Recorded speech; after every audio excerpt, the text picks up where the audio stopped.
Welcome to the Read Your Keys podcast. I am your host, Joe Lopez. If you're enjoying the content, please go ahead and hit those like buttons on YouTube, on Spotify, and iTunes. Today, the first guest up for Season 3 is my man Thane, the Everyday Workout Man. You can find him on Twitter at eDayWorkoutMan. 2,632 day workout challenge, Mario Kart Doubledash, Jefferson Deadlift enthusiast, the Everyone Gym. He's got the Thane and Friends podcast. Thane, welcome to the show, brother. Hey Joel, how you doing? Doing lovely, man. And I usually put out the audio version before I do the YouTubes. So I'm rocking the Everyone Gym workout shirt. First time ever. I always wear just the black, plain, nothing, no logos, no nothing on it. But I saw the shirt and I was like, man, that's a nice shirt. I had to get it just because of that, man. So welcome to the show, man. Thank you. It looks good on you. It's got the black and yellow colorway. It's got the deadlift on the side, the cursive writing on the front. I love it. Yeah. So I've had Thane on. I'm gonna have Thane is kind of in the fitness space, but he's kind of all talks about other things as well. One of the things I really enjoy about the kind of the circles that we run around on Twitter is like the fitness guys they're like, you guys are fun. That's like one of my favorite things about you guys is like yes, we want to work out and be fit, but you guys are fun. Like, you're the Mario Kart Doubledash. I don't even know what that means. Like, I know what Mario Kart is, but I don't know what Doubledash is, but I'm pretty sure it's pretty fun. I like that about Twitter too, is what I put out there is really authentic. I don't have to feel like I censor myself or filter who I am in any way. I just want to, that's how I am in real life. Mm-hmm. And I feel like other platforms I haven't really been able to haven't resonated as much with me because I haven't been able to be authentic on them. I've had to figure out do I have to take a picture the certain way for Instagram? I try to do that right away for my Everyday Workout Man stuff, putting content out, and I just was kind of awkward.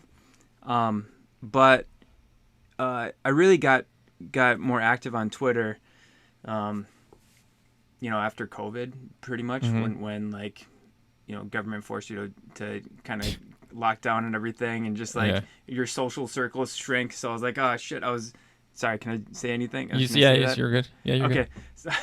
So I was like, I really have to get out and interact with people more. So I saw this, I knew Twitter was a thing. I've been active for 10 years or whatever. I've had it for a very long time, but then I started just putting stuff out and saying, hey, I like goofing around. I like, talking about whatever, not taking myself too seriously, but I like to put things out there that I find,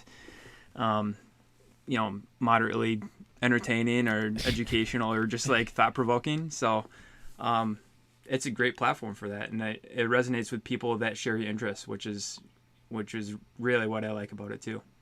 Yeah, that's kind of the same. It was kind of like the same story for me. I like podcasts. I listen to podcasts, but I saw Hotep Jesus on Joe Rogan, and he had talked about how great Twitter was, and I was like, all right. I was kind of done with Facebook. It was just like, all right, this is not fun anymore.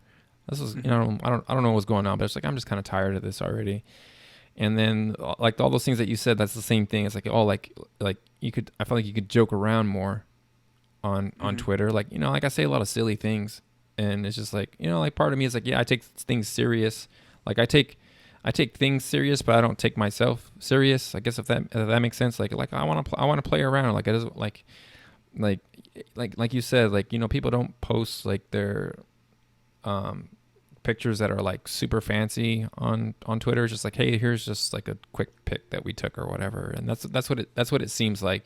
But it was just a lot of people who were just like you, hey, I want to find somewhere to mess around with and share some ideas and some cool things, because the cool thing with Twitter is it's you can almost brainwash yourself if you've the right way, if you've got your right echo chamber, like I didn't used to really work out, like, but then it's like, following guys like you, Kyle Chen, Francis, Tyler, Big Germ, this guy's just off the top of my head. There's a lot of other guys, but it's like, oh, like they're working out. Like, oh, maybe I should too.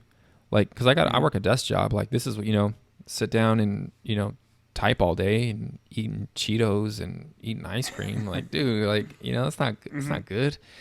Like, I'm getting older. I need to take care of myself. Like, I got kids, and it's like I don't want to be like, can't play with my kids. I've always kind of been like that, but like you see, like, different approaches to it. Like right now, like I don't have a gym right now, but I'm working out like a 15-minute workout, and like that's enough. That's what I have, so I'll do it. It's like, okay, like it doesn't have to be like you used to wrestle, right? Yeah. Yep. Yeah. So one of the things you touched on, well, I'll get to that in a sec, but one of the things you touched on is like you were getting sick of Facebook, right? Mm-hmm. That's what you said. So yeah, I kind of had the same observation. I was like, Facebook is the way that you interact with people on Facebook is basically by proximity. Like you either went to high school with them, passed them in the hallway, and then now you're friends. You get to like know everything about what they're thinking, right?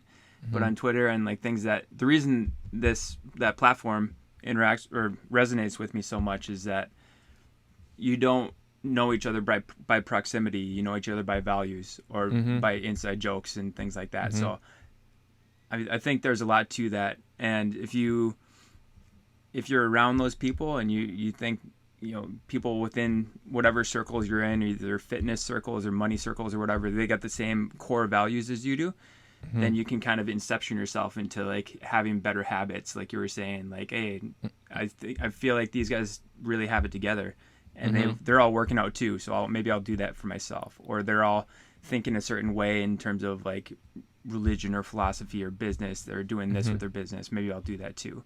So I think, like you said, brainwashing yourself is not a bad thing. I think it's a great thing to do to curate what you take in. I think my experience on that platform has been good because I mute a lot of things and I block a lot of, negative energy. And I feel like you can do that in real life too. Yeah. No, that's some like really, really good points. And then like going back to like the fitness, like the, were you a wrestler like little kid to high school, or did you start in high school? I started in high school. So, as a little kid, I did in-house soccer. Like, we call it in-house soccer, but it's like, I know you mean soccer. we went out there like 90 to 100 degrees days, and we just like kicked the ball around and stuff, and we did the orange slices and Gatorade at the end of it, Dairy Queen and all this stuff. Communism. I was legitimately grew up as a communist. So, so we did that, and I stopped doing that middle school. I didn't really do organized sports in middle school, but I had a friend that got into wrestling in high school, and I was like, okay, well, I'm kind of smaller. My dad wouldn't let me do a football. He wouldn't let me play football because of he was an ER doctor, and he's like, everybody gets injured and stuff. So yeah. Okay, well, that's what I see in the ER as the football players. Yeah. Wait, is that what he was saying? Oh, is that what he was saying? Yeah. That's what he was saying. He's like, he saw, he always heard reports on like, brain health and concussions and, fractures and things like that. It's always, you get a disproportionate amount from football in particular. So he's like, I'm not going to sign that. Yeah. So I was like, I'm kind of a smaller guy. When I got into high school, I was 115 pounds, something like that. Yeah. So, but always kind of athletic. So wrestling was a sport where I go against guys that are my size. So if somebody's going to throw me around, it's going to be a guy that's my size that's throwing me around. Yeah. So he let me do that, and I enjoyed the competition, and I did that through high school, and then the first year at college, I got into wrestling too. So, that was fun. There's a lot to it. There's a lot of lessons that you can take away from it. Wrestlers are nuts, man. But little did your dad know, it's like, oh man, dude just got fireman carried and just got thrown on his head. The fireman carry or the fireman's dump, that was my go-to. Was it? That was a good one. Yeah. Yeah. But I mean, in the wrestling that you get in high school and college, it's called folk style wrestling. So it kind of limits. You can't slam people on the mat. You get points deducted from that. If you want to go really crazy, there's like Greco-Roman and freestyle wrestling, which you can slam people in their heads, and that's worth more points. So yeah, I didn't get into that part. No, I wasn't really good at throwing. But you know what's funny is because like I'm WWF years old, and so when I thought of wrestling, like that's what I thought, and it's like you're gonna go do wrestling. I was like, it's like it'd be like WWF. Is that what's like? Because they had it in the Olympics, but I don't ever remember like watching it. So like wrestling was always like, and this is pre-internet too, right? So it wasn't like you could just go search it out. Like you had to like, what though? But I think if there was a WWE type like performance wrestling, that would be sick. Yeah, I think I'd do that. Well, they do have in high school, because it's kind of like it's a mix between performance art and like actual athleticism. Right? So you do. Oh, I mean, yeah, you can't be a slouch out there, right? I mean, you take bumps like crazy. You see people falling from the top rope or like doing flips and everything like that. Super, people are skilled, really talented. Who is are you WWF years old or no? Yeah, the Attitude Era. So I was before that. The Rock, Mankind. Okay, I was before that. I was talking like the late 80s, early 90s. So who's a big performer that you gravitated towards then? I remember I liked Superfly Jimmy Snuka. Because he would like, I don't know, he would just like jump off, and there was the Rockers. So there was a guy from the Rockers that he came out on, I think it was Shawn Michaels. I think that was who it was. And then, obviously I liked Hulk Hogan. Because there was a movie that came out. Hulk Hogan did a movie called No Holds Barred, where Debo is the villain, Debo from Friday, and so that was like our movie. It's like, dang, we're gonna watch No Holds Barred with Hulk Hogan. Like, oh my gosh! So that was probably like the main ones. When I was in high school, I think that's when the Rock had come out. But I was already like, oh, wrestling is like. In high school, I was like super cynical and everything was stupid. Like everything was stupid. Like, oh, wrestling, that's stupid. But like I did like the whole like the Degeneration X stuff. Like, I like that because that was in my wheelhouse. But everything else, I was like, it's just fake. Like I'm not gonna pay attention to that stuff. That was a fun era. I can't believe my dad let me watch that. I think I was like middle school, and then I was like, everybody's like, suck it, suck 2 words for it. Yeah. So man, that was fun though. Yeah, as a boy, like, dude, that's just like, that's just like right into like, what are you gonna do? Suck it. Yeah, I mean, but that type of thing, it's like you do flips, you do performance stuff, you get on the mic. It's so the thing I like about those performers, you're so charismatic. The Rock on the mic was electric. You couldn't not watch it. And Stone Cold, unbelievable. I never saw I didn't get into Stone Cold, but I remember the Rock because like that was really cool. Like we would like you would go up to a buddy and like start, or like somebody new, and he'd be like, hey, blah blah blah, what's your name? It's like, it doesn't matter what your name is, and like everybody's like, oh, you got him. Like, so like that was really that was like really fun. It was like it kind of translated, like you could like pull those jokes like outside, so that was a lot of fun.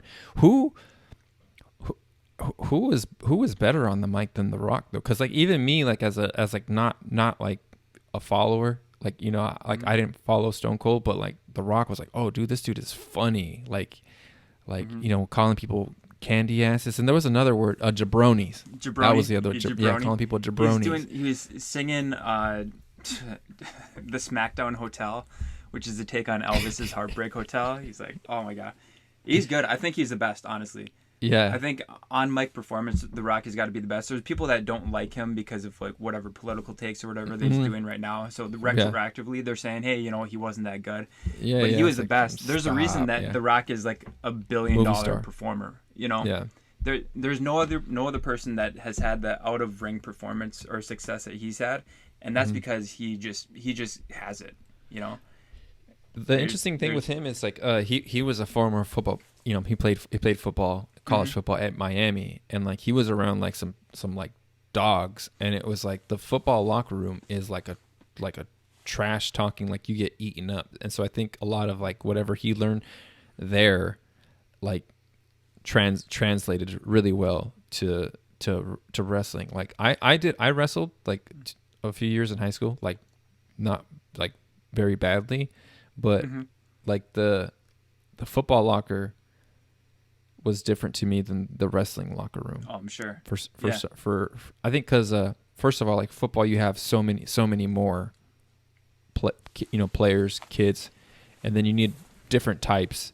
And because wrestling is like so hard, I think you'll probably like weed out a lot of the guys that Yeah. could kind of just because you could hide around in football. You could hide, like you could like not work out very hard or like hide in drills. In wrestling, there's no hiding. So like Right. you had you had lazy guys, but there's nowhere to hide. So in football, like hey, we could have like 60 guys. In wrestling, there's could be like 20 maybe. I don't know, depending on how big your school was. What I liked about the football aspect of it was like the teamwork. Like you feel like a team with a group of people, group of friends that are Mhm. just super tight, right? Mhm. Now, I didn't have that because I couldn't join football, but I was friends with a lot of football players. Now, did you get initiated in football We didn't have when you hazing. first No, joined? You no, didn't have hazing? no, So we didn't your have team probably wasn't that good, right? that. No, they weren't actually. No, No. yeah. Is that what it is? That's only the good teams that do that. I Huh? think only good teams, Yeah. yeah, because I mean, you Yeah. gotta. What they say is they gotta break you down to your lowest point, and then they build you up with everybody else, right? So Uh-huh. if you were part of a team that didn't get hazed, you probably weren't that good because you Uh-huh. you always That's kept funny. you kept those soft habits, right? Uh-huh. Our team was really terrible too, though. I mean, like I don't think we did hazing, and we were like through as a fan, I can't say this as a performer because I didn't like do the sport, but as a fan of the team and my fan of my friends, they didn't have a win my freshman, sophomore, or junior year, and then senior year they all finally they broke the streak and they got a couple wins. So that was kind of fun. That's interesting. I never heard that before, but you might be right. The teams that like are good haze, like you hear stories like, hey, this really successful program has some kind of like, I've never thought about that. Like your team wasn't good. You got to think about that. Those are the things. I've got a lot of time on my mind, so Mm-hmm. sometimes I think about. I go in the rabbit holes of like, hey, maybe it's not a great thing mentally to have so much stress and have to do these humiliating things like get hazed and initiated or whatever. But you got to do the silver lining aspect of it too. Like if Yeah, I 'cause were like- to get hazed, what good could come out of that, right? It's Yeah, all because about there's gratitude mindset. one program, like they're one of like the top programs in like the whole country. Like they had some kind of like a hazing thing. It's like the kids were like punching each other in the stomach and seeing like how long they could go for. Like body, they were calling it like body blows. So it was like something like they did, but they would have like big linemen like against like a DB type, and it's just like that's not good. Like this guy's and like these are like legit, like these kids are gonna go like like they're gonna get scholarships. So it's not like random lineman who's like 200 pounds. Like no, this kid's probably like 300 and like pretty strong, and the DB is also pretty strong, but still like you don't want like 300 pounders punching Right. 200 pounders, because those guys are elite too. So that's why when you say that, I was like, dang man, that's cool. There's something to it. They had some kind of a scandal, and the coach was kind of like, yeah, it's kind of like boys will be boys. I was like, oh. So I don't know if I want my son in that environment, but it's like it's like super successful. Like the kids that go there and that play, they go on to the next level. It's like that. It's like that kind of thing. And so I think it's really interesting that you said that about the hazing. Yeah, we should start doing that in our friend circles. So if people want to be our mutuals on Twitter, you have to put them through something very embarrassing, and then once they pass that test, you could. That's interesting. Them. I think so. I wonder what that would look like, a Twitter hazing. That's what I just came up with that, so I got to marinate on what that would look like. But everything's interchangeable, right? The lessons you take from one thing could be carried over into the next aspect of your life. So I feel like that's something that you could really you could take away from this conversation. Like, hey, how could I incorporate hazing on Twitter? Hazing, yeah, or your everyday life. The valuable life lessons that we speak about here. I don't know. How does that work in outside? Like, how can I haze people? I guess like if I started, you own your own companies and your own businesses. So like if somebody wants to be an employee, then they're gonna have to get hazed. Like that. Yeah. Like that could work. But like on Twitter, I think it could only work if like you were like a private account and like you were locked. It's like, okay, like, but then they wouldn't know. I guess they could like, what we're gonna like, hey, Thane is off the hook. You need to follow Thane, but you're protected, so that you have to, allow them to follow you. The lock button. I don't understand that on Twitter. I don't know. I think it's just like people who just like it's like, hey, I've vetted whoever's following me, so I can say what I want and not worry about like I don't know, going sideways. There's one guy on Twitter. He's the best locked account I've ever encountered. He's Parano Tweets. Do you know who that is? Yeah, is that Shorts and Shawarma? Yeah. I heard you talk about that on Kyle's podcast. That guy's, he's so funny, but he always locks his account, so you can't retweet his stuff or anything. Yeah, it's my mission in life to spread the legend of Parano. Yeah, and to talk. He's your favorite account, huh? No, he's just underfollowed because he always locks his account. So I just wish more people were exposed to that type of entertainment. I think you're underfollowed. Thank you. Yeah. You're funny, man. I feel like thank you. Yeah, the last week, and honestly the last week and a half, I thought like my tweets were unbelievably funny, like really, really good. And then I lost like 6 followers. I'm like, whatever. Don't you hate that? It's like, dude, I'm over here tweeting out banger. Like I saw somebody's like account and it was like, hey, this guy's kind of got like, so like there's like strategies and stuff on Twitter, right? It's like, like I didn't really do a lot of it because like my goal with it was just like to be able to like find people that I'd want to talk to and then invite them on the podcast. That was kind of like my whole.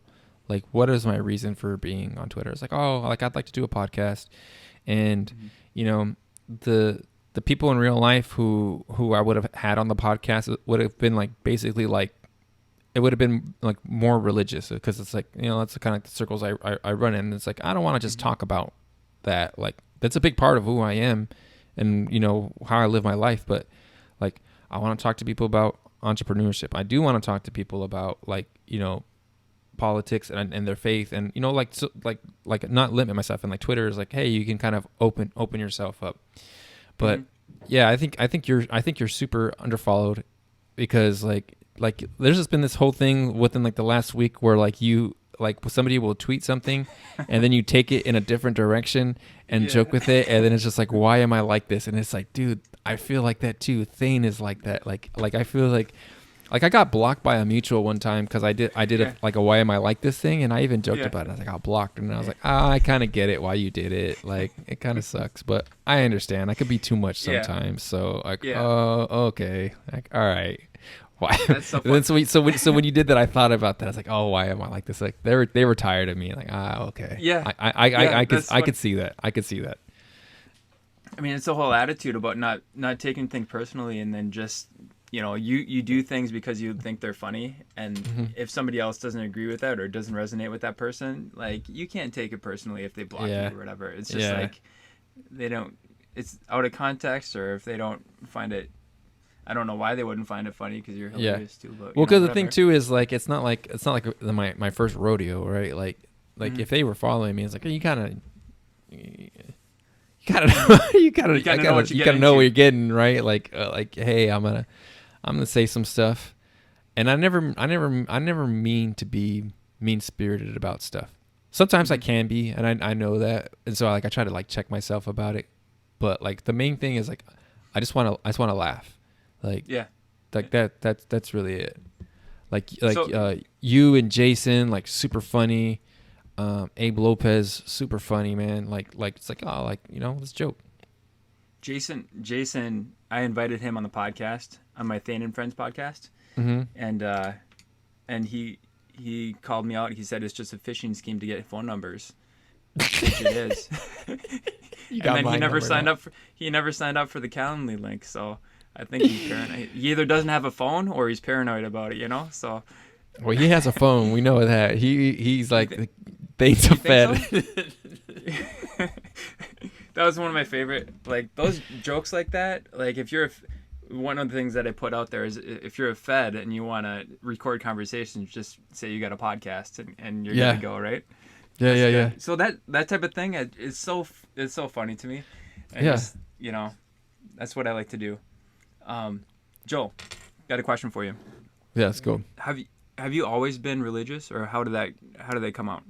I have been, yes. Yeah. Your whole life, you grew up. My whole life, yeah. Christian. Okay. My grandpa, like, I don't know if he had trouble or whatever, but in Mexico, like, didn't like the life he was living, and he like found Jesus and moved to America, and he showed my dad that way, and I have a great dad. Like they talk about like porn and stuff like that, right? Like I remember, so I grew up in LA, and then like, we'd be driving down the road, and it's probably worse now, but like there'd be like signs for like strip clubs and like, hot girls on the strip club. And I remember like being in the back of the car and like watching my dad to see like if he would look. And like he never looked, and I was like, oh, okay. So I feel like it kept me out of a lot of trouble, and I think that's kind of how like it started for me. It's like, oh, I want to be a good kid. I don't want to get in trouble, but I don't know. It's just like this deep desire to be like, hey, I'm here for a reason. Like this is not just accidents. Like there's no such things as accidents, and so that was always kind of like deep in my heart from like a young age. And the thing with the faith walk is like you have your roller coasters where it's like, yeah, I kind of like goofed off and did things I shouldn't have, and then there's times where it's like, man, like you feel like you're so like connected in your faith, and so like there's like peaks and valleys, right? Like, and so there's that part, but I would say like, yeah, it's always been like a big part of who I am, and I think that's like I'll see people on like on Twitter flexing, right? Like, hey, I got this money or these cars and stuff. And I don't begrudge anybody that. Like, I think money is like whatever values you have is going to amplify. So I have no issues with it. I want money. Like, I want money. I want you to make like tons of money. Like, I have no issues with that. But I think like what I'll see is that people will try to like replace it to be like, hey, look at me and like for me, like my faith was always like, this is what my identity is. Like I don't have to prove myself. Like I'm enough. And so I think that's always kind of helped me, and that's what I want to instill in my kids. Like my kids don't have to prove anything to get my love. And I feel like some people are like trying to accomplish things because they're trying to prove something to get affection. And like that's like a big thing for me with my parenting style. Is like I have high standards for my kids, and I want them to reach them. But they're always loved. Like they don't have to do anything. And so for me, I think that's been super helpful in my life. It's like, okay, like yes, I have a desire to achieve and stuff, but the achieving or the serving isn't a prerequisite for me to get God's love. Like I'm loved just because He loved me first, and that was it.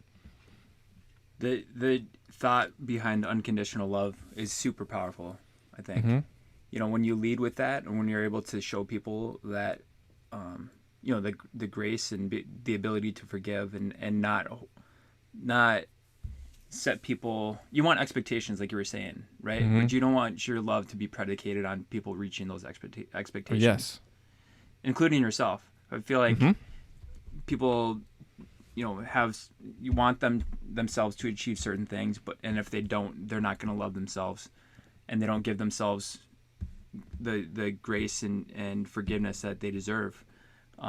Even if they're, you want to try your best, but if you fall short, you have to be able to accept that. Yeah, I think for me, parenting was like huge in like crystallizing those thoughts.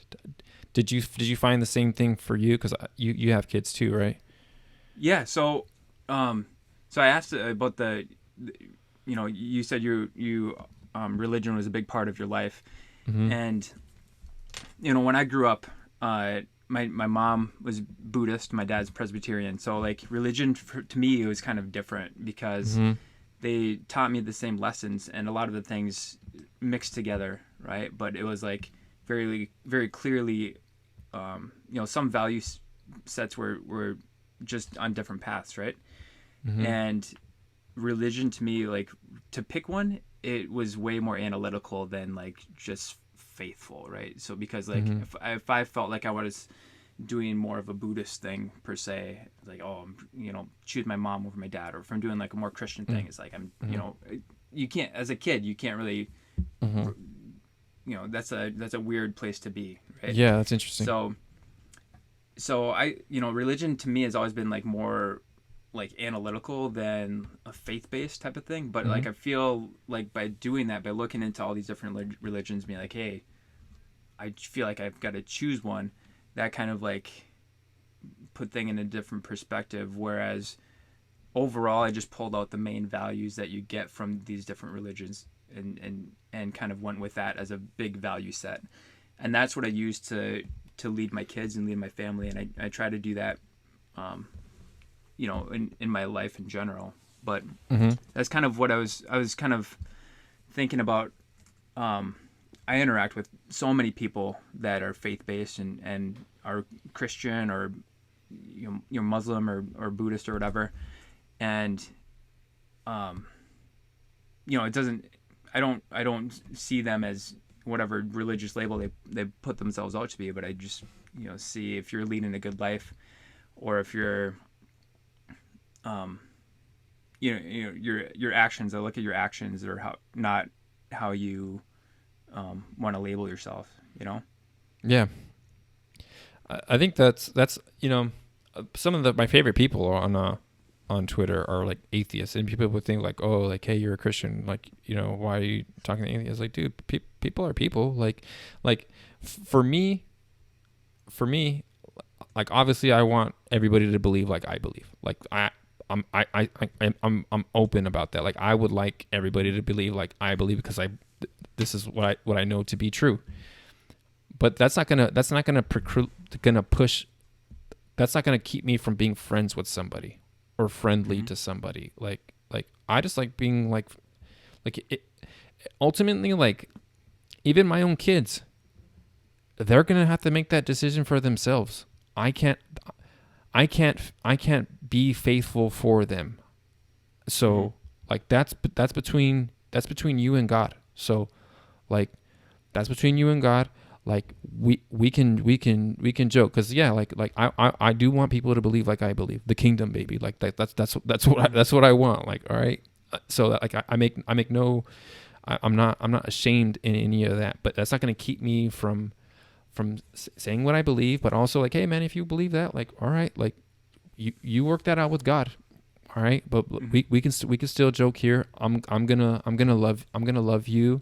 Or sometimes, like, I'm just like, I'm not going to say nothing, because, like, I don't see the point in stirring up conflict just for conflict's sake. Because I was probably like trying to go the analytical route, because maybe like I wanted to win somebody with reason. Like, dude, this is faith.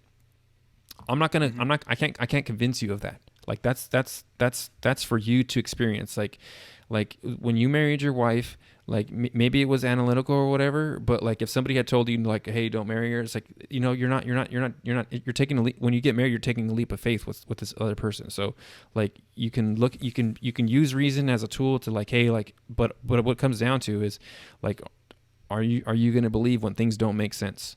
Like, yeah, like I understand that I've taken that leap. So like I'm not gonna try and argue with anybody. Like, hey, let's look at the planets and how they're all set. Like, it's like, you know what? I believe, if you believe, that'd be amazing, because I want that. Yes, I do, and hopefully, I can be used. But like, I got kids to take care of, so like, like I got mouths to feed. So, all right, man. So that's kind of my approach, I guess. Joel, I know you joke about this a lot, but do you read much? I was going to say, that was a joke. I was going to say, because like your dad had said about the concussion stuff, and I was like, dang, man, he's right. I can't read. Like, that's what happened. I used to read a lot. But now it's much less, and more of it is like online reading, which I don't really prefer. It's like, Twitter and stuff, obviously, but like, to sit and read a book, it's a challenge, and like I'm avid. I was an avid book reader, and I have like I'm a avid book buyer. Like, I buy more books than I read, and I have like tons of books. So yeah, I would like to read more, but it's just the season I'm in my life right now. It's like I have young kids, and I'm doing stuff like this, which I really enjoy. Like, I think this is more valuable right now for me to do things like this, to create, than to read. But there is a part that like you have to like take in, so you can kind of like get ideas and put out. But I think for so long I was in like take in mode and not like doing anything. So right. I think when you guys mentioned on the podcast about like not letting things kind of like stand in your way, like you're constantly in like learn mode. I was kind of like that too, and I like that you did that. You were just like, I'm just gonna go ahead and send it, and so that's I want to do more of that. Just let's go. Like, the podcast is gonna be like this perfect production. Like, let's just go with what we have. Yep, I think. So I asked you about the reading because there's this one book. It's called The Book of Joy. So what that is, it's a retreat that was recorded and documented between the Dalai Lama and the Archbishop Desmond Tutu, and super interesting conversation. It's basically like a 3-day podcast that somebody wrote down, and talks about life or perspective and all this stuff. And I thought that was super, like, one of the books that set a foundation for me in terms of like how I think about things. And one huge thing was the unconditional love and leading with compassion. And another thing was the life without labels. I talk about that a lot, and I think it's a really good way to see the world, honestly. Mm-hmm. What is the difference between happiness and joy? Because I think there's a difference between being happy and joy. I think being happy it's a fleeting moment. Like, you're excited and like physically it makes you smile and things like that, right? Mm-hmm. But that's not sustainable, and you can't be happy for your whole life. I think joy is more of being able to find contentment and gratitude, whatever situation you're in, and that's more lasting. It's not a feeling. I guess it's more lasting type of mindset that you can get into, and I feel like people trying to find happiness or actually trying to find contentment within their current situation, which is you have to practice it. I think being able to empathize or find compassion with like whatever's making you angry, or a person that you're resenting, being able to find grace in that or forgive that person, and then just kind of realize that people do what they're going to do, and you have no control over what they're going to do. You just have to react and kind of let it go or do something about it, So yeah, joy to me is a state of a state of gratitude and contentment within whatever you're doing, in my opinion. I'm giving that 1 second just to make sure, because that's going to be the clip that I use, and that's like the perfect definition, because we're on the same page. Like, to me, I always thought of like happiness as like, I used to like on Tuesdays used to be like the day that like the new albums would drop, and so I would go to Best Buy and get like the new album, right? Like, oh, the new Method Man came out, like, let me get that, son. So you would get it and you'd be happy, right? Because you got this new thing. So it was very fleeting, because, you know, after you played it a couple times, you get no kind of payoff from listening to it anymore. Mm-hmm. But joy isn't about getting anything. It's actually about being content or joyful when circumstances would say that you shouldn't be. Like, that is real joy, when things are not going your way, when things are hard. To be joy, that is joy, and that's an inside job. And I think, like, I loved everything that you said, because it's like, that's like so true. And it's like,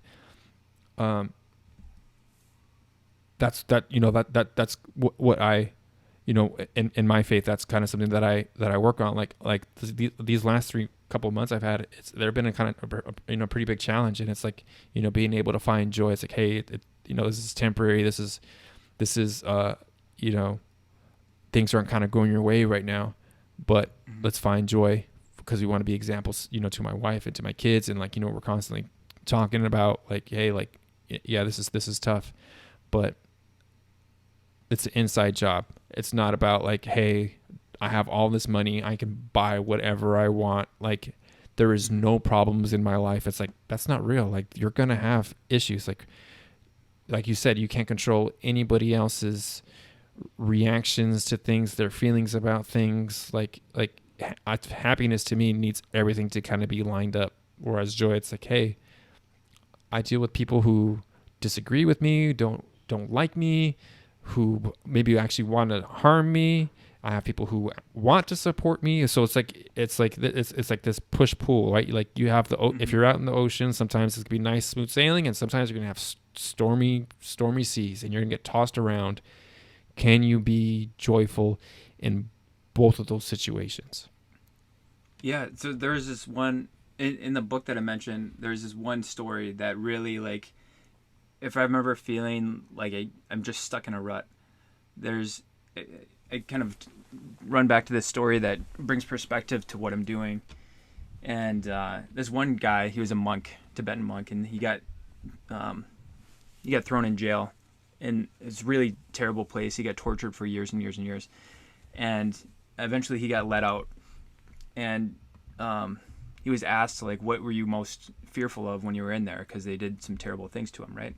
Mm-hmm. And the thing that he said was that over the years and years of torture that he received, the thing that he was most afraid of at the end of it was he thought there were some days when he couldn't give compassion to the guards that were torturing him.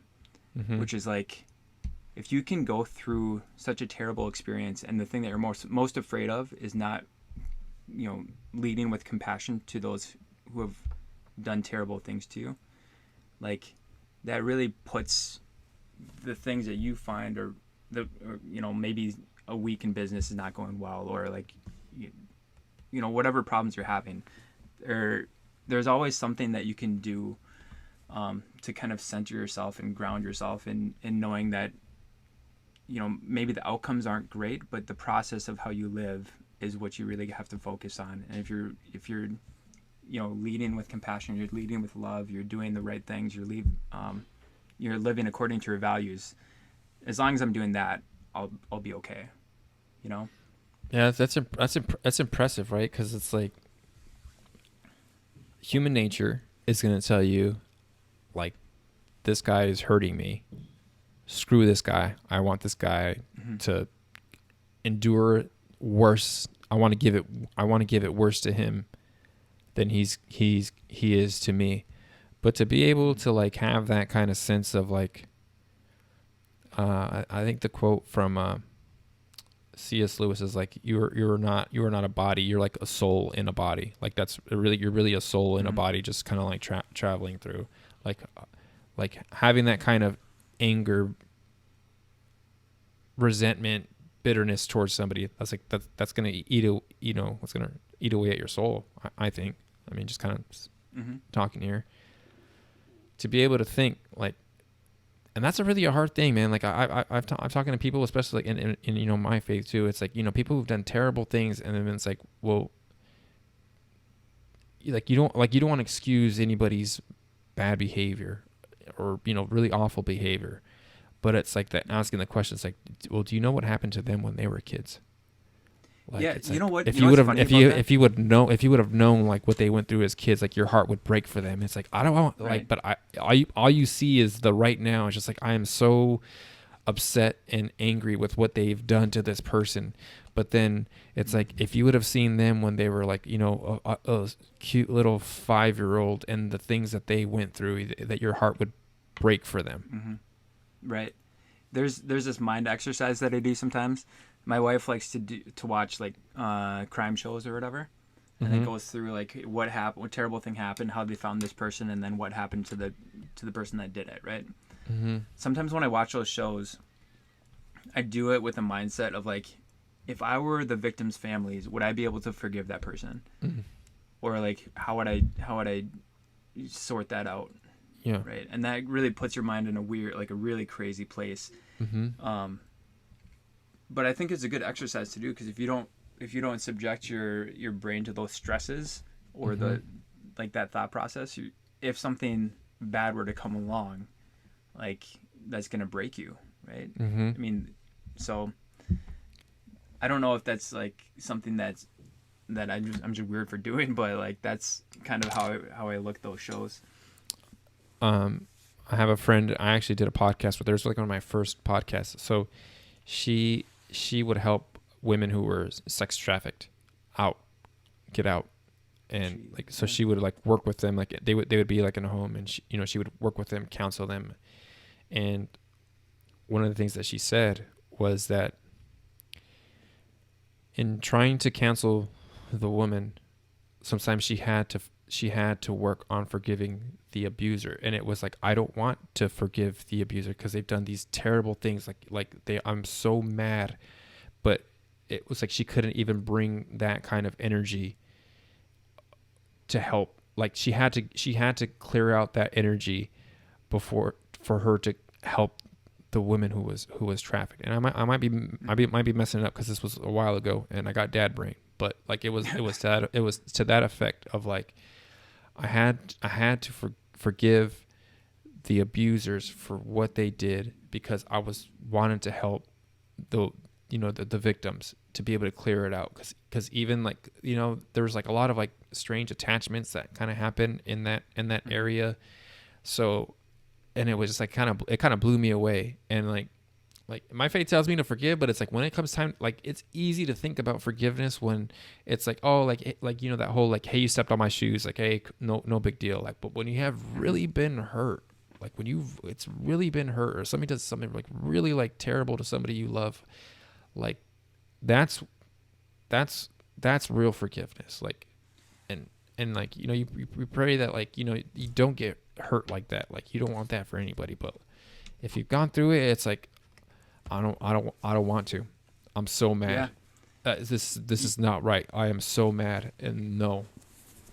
One of the things I'm really grateful for in my life is that the things that have challenged me the most have all been hypothetical. Right? It's just like things that go on in your mind that, hey, if someone were to come and do this to my family, or if this person were to cheat me doing this or whatever. But like in real life, for me, things like that don't happen. Or if it is somebody could look at my life and say, hey, this happened to you, you get cheated out of this, whatever, that sucks. But I never feel sorry for myself for things that have gone poorly for me, because I know there's always something that could have gone worse. And I'm at this very moment, I've got a I've got a healthy family. I've got a healthy wife and kids. I've got I'm relatively healthy myself. And I've got, food and shelter. I mean, I'm good to go, right? I'm not going to feel sorry for the things that have gone poorly in my life. I'm just going to be grateful for what I have. And I try to I try to parent that way too, and kind of instill that in my kids if they don't get something that they want, or if like the day doesn't go really well for them. It's not all sunshine and rainbows, but it's trying to instill that contentment or joy, that they can get out of life. So, is there something that I you know do you're to talking about parenting. is there something you do to cultivate that with your kids? So we've been trying to do these journals, on a nightly basis, where we go through the day and kind of more is.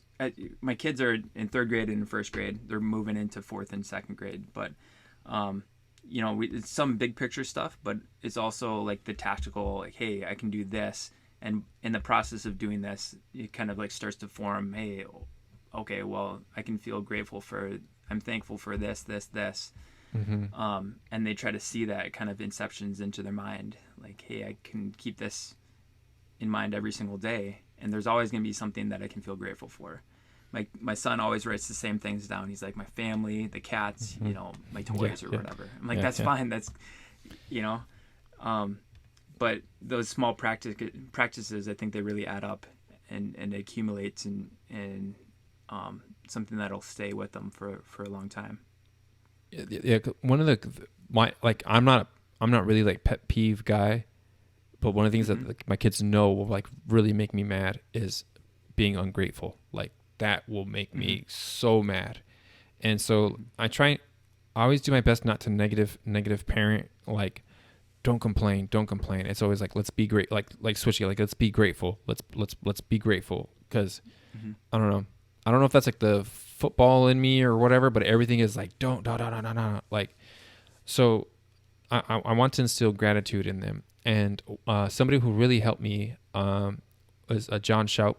I went on the retreat with Tyler, and he was there, and he was telling us that he did this family meeting, and every week they would go through and do a family meeting, and one of the things that they would do was highs and lows. So like, tell me about your highs for the week, and then you have to give a high for the week.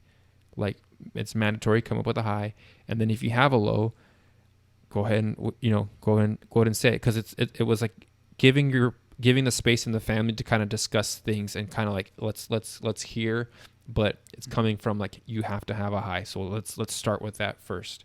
And so we've been doing that, and kind of like the same reasoning. It's like, hey, let's practice gratitude.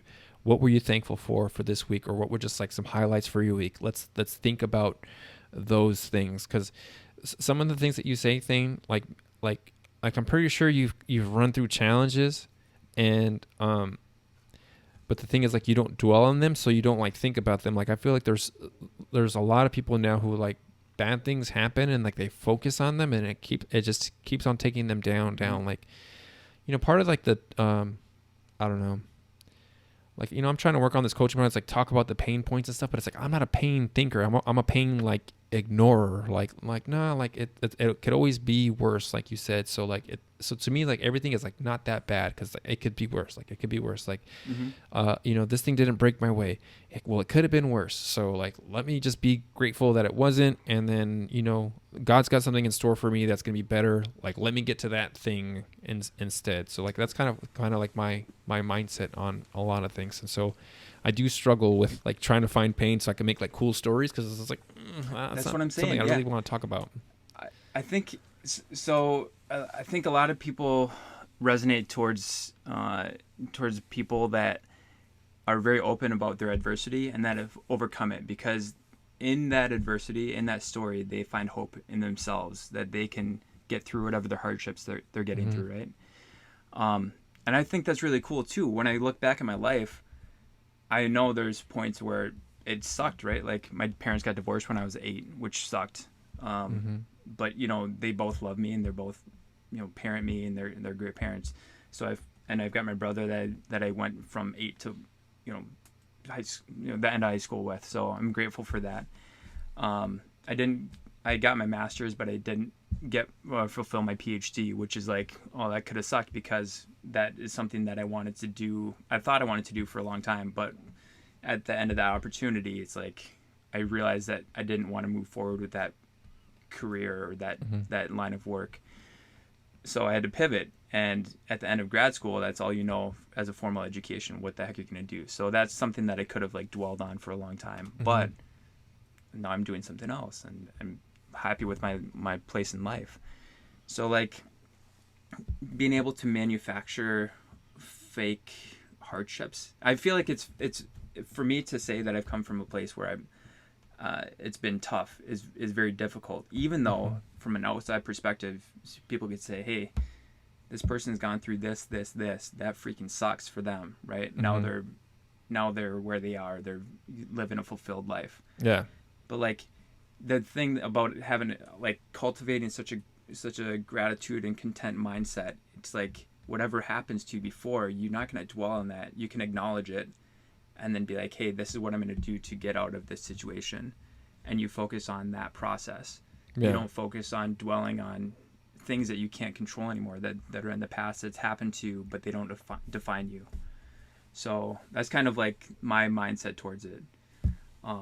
So I know exactly what you're saying. Like you can't, I think you feel the same way. You can't, I'm sure there's things that in your life that hasn't been ideal, but that's not gonna, like, you're not gonna dwell on that, and that's not gonna be like the moment where you hit, rock bottom, or it's just something that happens to you, right? There's that piece, but then there's also the like, I'm very private. Like I'm always like, how much am I willing to share? But there is that piece too, like you said, like, it's inspiring, and I don't know. That's a weird thought to me, like to try and be inspiring. It's like, I just kind of want to live my life, and like, I don't know, I love seeing like people who have those stories and they're helping people. Like, kudos to you. I hope you help thousands of people, and like I said, I hope you make lots of money doing it. I don't have any issues whatsoever with that.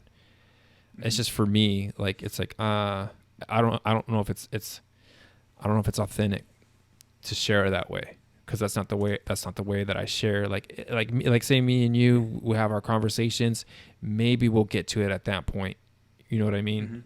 But it wouldn't be something like I have a real hard time with, like, hey, like, putting my stuff out there. And to me, it's not like to like show like all my W's. It's just more just to be like, I'm just private, man. Like, yeah, that's really what it, like, this whole social media and sharing is like. I like Twitter because there was kind of the anonymity of it, like you said, and like on Facebook, it's like, oh, like these are people who kind of know me, and here it's like, hey, if you rock with this, like, cool. If not, cool. But I don't know that like I don't share any pictures of my kids or my wife, because like, hey, they're not on here, and I don't know, part of me just wants to, like, protect them, because Twitter is kind of crazy, but also I don't know, it's like I'll let them make that decision for themselves. I don't know, so I've got all those things going on in my head too. Yeah, I think the way that you're going about it is a good way, though. I mean, you feel like having that type of attitude is not authentic to yourself, so you're putting out your message in a different way, which is the podcast and like jokes on Twitter and stuff, which is great. Yeah, and that's kind of what I do too. I feel like I'm not to sound like super high on myself or whatever, but I like the way that I see things. I like my perspective, and I feel like other people could benefit from that. And I'm not the type of person that's going to be like, yelling about that from the top of a mountain or whatever. It's just kind of like, like send the message out there in a way that resonates with my voice, and not my voice, like literally my voice, but through conversations and through like short messages and things like that.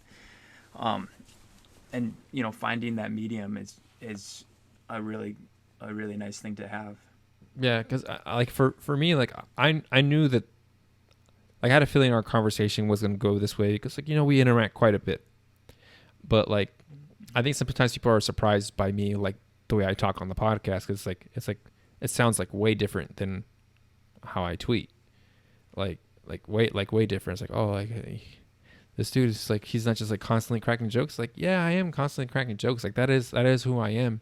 But like, when you sit down and talk with somebody and you can kind of get like, hey man, like we're really like sharing here. Like, I'll joke, but like this is who I am too. Like that's kind of like the front door, and here is kind of like where I kind of let you in the house. Mm-hmm. If that makes sense. Like, okay, you're gonna sit down and you can have some dinner. Like you're good people. Like I'm gonna invite you in. Like that is me. Like I do talk that way. I am that way. But then in here is like, hey, because I hate, I joke that I don't read, but what I really hate is typing. So like if like that's the other thing with like faith and stuff like that, or it's just like I'm gonna say this thing and then I'm not gonna defend it just because I don't feel like typing. Like I don't even want to deal with it. Like I'm just gonna send this and then be done with it because I don't like typing. Mm-hmm. Yeah, I think that's why you do the podcast, right? Oh yeah, it's easier for me to talk. Yeah, the bottlenecks to creativity is once you identify those, is so easy, right? Mm-hmm. To, I think for me, editing is something that I hate. I absolutely hate doing that. Mm-hmm. So doing a podcast on a thing where I don't have to edit at all and just upload it and shoot it out, I'm good to go. That was the fastest turnaround on a podcast I'd ever seen. Like we literally like recorded it, like an hour later it was out. I was like, dang, son was on it. Yeah. I mean, I wouldn't do it any other way, honestly. I would just like it would sit in a file and it would just be waiting for me if I had to do anything with it. So that's just how it is.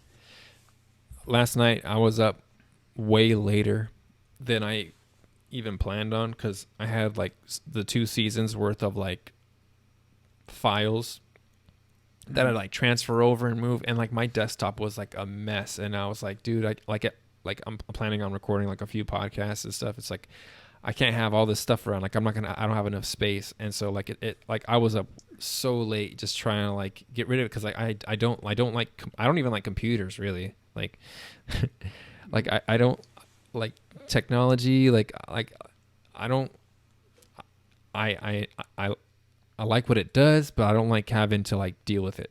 Like I was supposed to record a podcast earlier, but there was like technology issues. Like having to figure out like where to store files and stuff. I was like, I don't know, man, just let me save it. That's it. Like just let me save it and let it be where it needs to be. Like mm-hmm. Man, that's how I am. So that's another like why am I like this? It's like, dude, mm-hmm. why am I like this? I hate having to like type and organize stuff. I like things to be organized. I love stuff to be organized. I just don't want to be the one to do it. Oh yeah. Yeah. I get it. My desktop is a mess. That makes so much sense to me. Somebody just organize it for me. My money is kind of a mess. Somebody come organize it for me. I don't want to have to go to this website and try and remember what password and login I have to get onto it. But I don't want to give my finger either. I don't want to give my finger or my face so I can log in either. So there's that. That's funny. Put it all under the mattress. Your finger? I don't do the finger. The finger, like the finger password thing. Like, no, I don't want to do that stuff. Yeah. No. Too much information. They already got my voice and my face already, but still, there's a part of me that's just like, no, I'm not going that far. Mm-hmm. Are you kind of like that with like security and stuff? Like, don't track my location. No, it's they probably have everything they want already. Yeah. You did play soccer. Just figure, I did play soccer. I just figure, if they want to know something about me, they know where I live already, and technically I probably work for the government because I'm part of the fire department. So. Oh, that's true. How is that? That's like one of the funnest things I saw was that you were able to do that. Like, what was was it like a quick thought, like I'd like to do this just to kind of serve or just to do something, and then like let's roll? So what, I've got a lot of businesses, Mm-hmm. and they've all kind of, I talked to you a little bit about this, where I do like the first couple years, and once it gets like by itself self-sustaining, I lose interest in it, and I Mm-hmm. move on to something else, right? But I've been in this same city for like 6 years or so, and um, I thought the connection with my business is they all had something similar, which is they're all like service oriented. Mm-hmm. And I was like, I always thought about how cool it would be to be a firefighter and what that meant.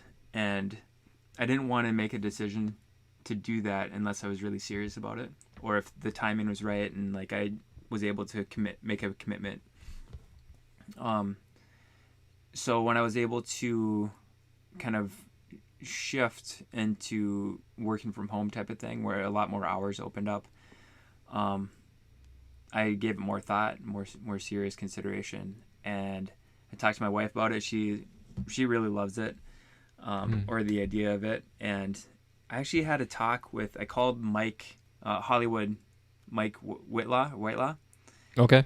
Yeah. Um, and I just had a conversation with him. He's like, hey, he worked for firefighters doing like supplying something to them. And he's like, I thought about doing that too. And then like, for some reason after that conversation, the next day I called the chief and he's like, hey, I want to apply to this. What do you need me to do?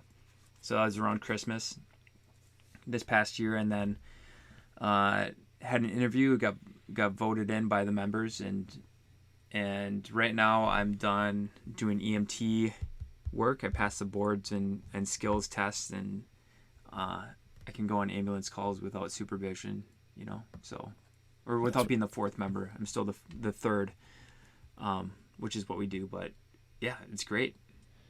Was it pretty intense? Because I remember like being in college and we had guys that were in the fire academy, and they're like, yeah, they were working out really hard to kind of go through the academy, but this is volunteer. So is it kind of like I think it's hey, less. huh? Yeah, I think so. I'm doing that part. I think the start of next year, the fire academy, because we did EMT work first, because we get a lot more ambulance calls than like structure fires and things like that, Mm-hmm. or rescue. Yeah. So with the fire calls, most of them that I've been on have been like vehicle accidents, like rollovers, and we have to get somebody out or something like that. Very few fire calls, maybe like 2 or 3 structure fires per year. And then the ambulance is where we're needed most. So we did the ambulance thing first, and then next year we're gonna do the fire training. I don't think it's as rigorous as what I've seen on like TikTok and stuff. People going through the fire academy. I don't think we have to do super super crazy things. Yeah. So.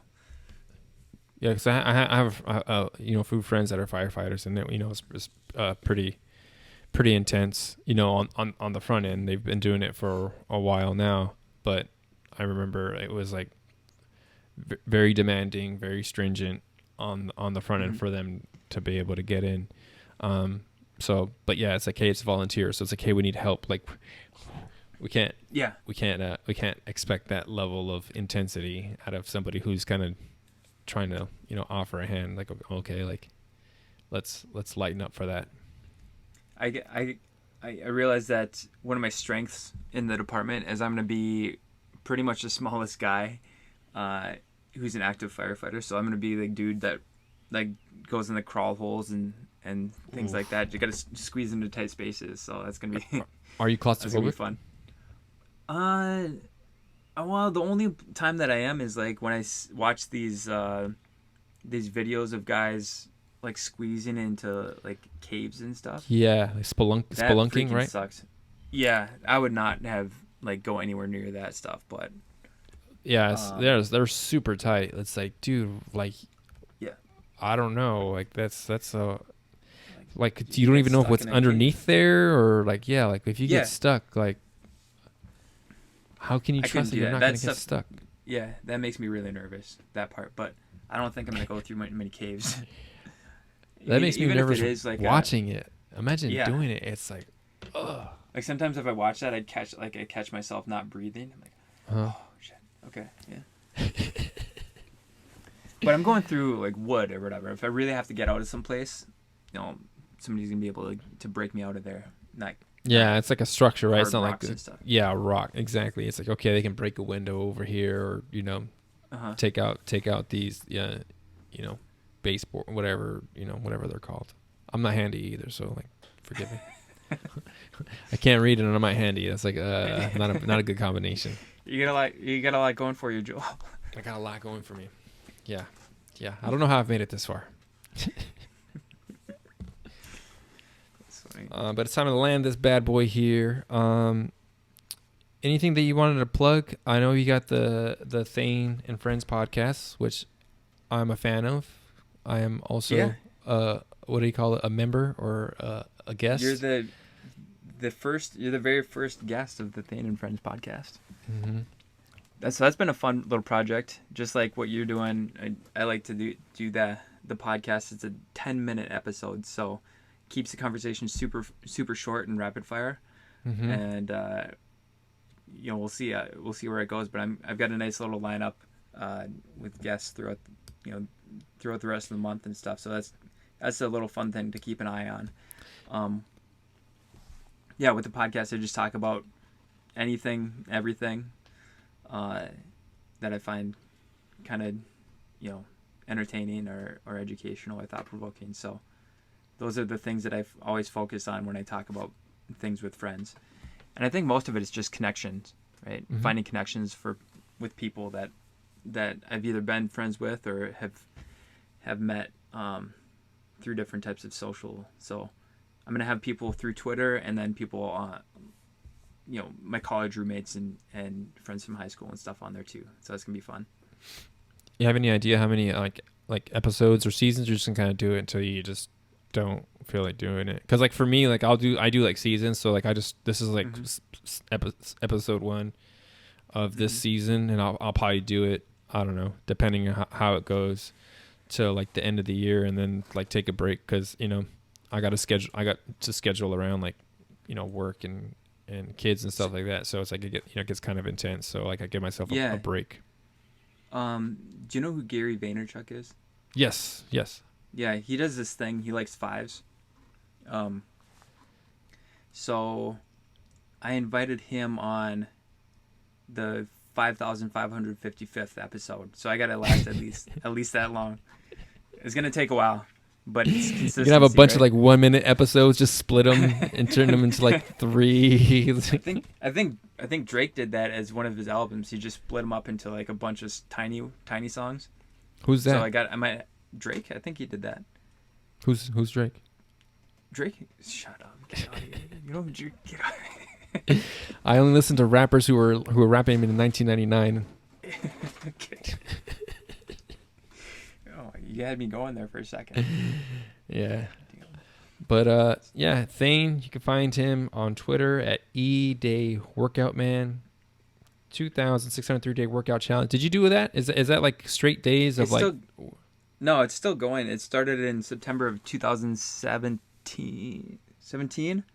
So it's 7.21 years it turns out to be. And it's not working out every day for that long, but it's being on a workout program. Oh, okay. That long. I'm gonna have to have you on again, man, because we went into the weeds, but like I love it, and that like I said, this my goal is like not to just have like one-time guests, like being able to have repeat. So you can find him on TikTok also, Everyday Workout Man. I know him as King of the Slammies. And shout out to my boy, because when he was doing the Slammy, one of my first requests when I met you was like, hey, can you put the Onyx slam song to the Slammy? And you timed it perfectly when he slammed the ball down. And I was like, this is a thing of beauty. And then he got hit with the copyright, so he couldn't do it anymore. But I appreciated it. Maybe I'll try it again. They might forget. So they might forget. Hopefully you don't get served up. It'll be a comeback. Thane, thanks so much for coming on. Really appreciate the conversation, man. This has been a lot of fun, and I got a lot of it. Just I got what I expected out of it, and I got more than I expected. I really appreciate you, brother. Definitely. Thanks for having me, Joel. All right, take care.